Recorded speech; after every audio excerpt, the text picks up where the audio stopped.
Hi all, hope you're well. It is Tuesday of Holy Week, just a really short thought from the book of Mark from me tonight. Jesus has been teaching in the temple courts in Jerusalem, and we pick up the story in Mark chapter 12, where it says this. One of the teachers of the law came and heard them debating.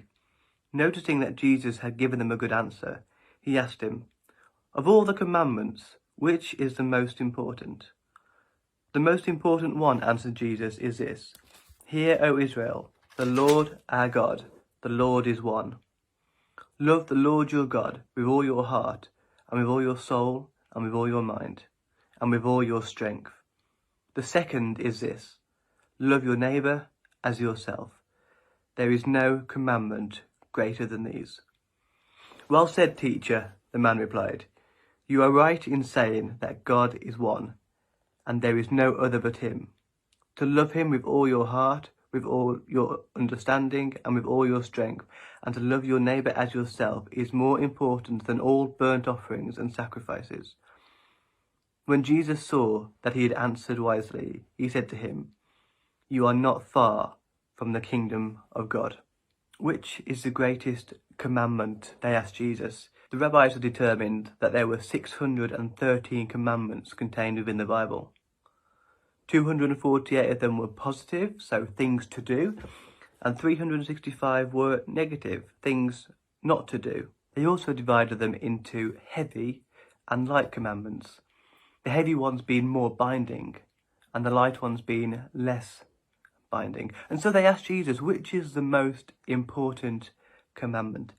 And he answers them this way. Love the Lord your God with all your heart, with all your soul, with all your mind, and with all your strength. The heart is the core of our identity, the source of all our thoughts and our words and our actions.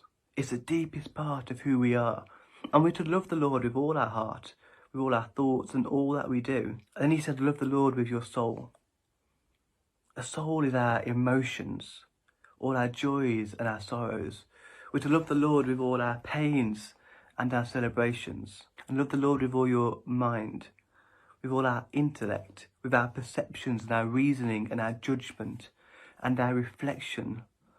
Love the Lord your God with all of your mind. And finally he says, love the Lord your God with all of your strength. Now, strength is an interesting one.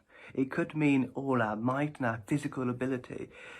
But the word translated actually means very. It means to love the Lord with all your veriness, with all you are, with everything about you, and also with all your resources, everything you are and have and own and being. Love the Lord your God with everything you have. You see, God doesn't just love portions of us. He loves and redeems all of us. He's not committed to just changing parts of us. He's committed to transforming every part of us.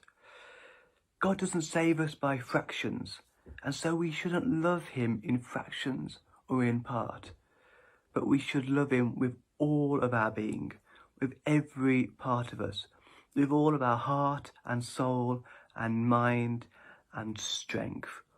All that we have, we should love him with. This is the response of those who are in his kingdom.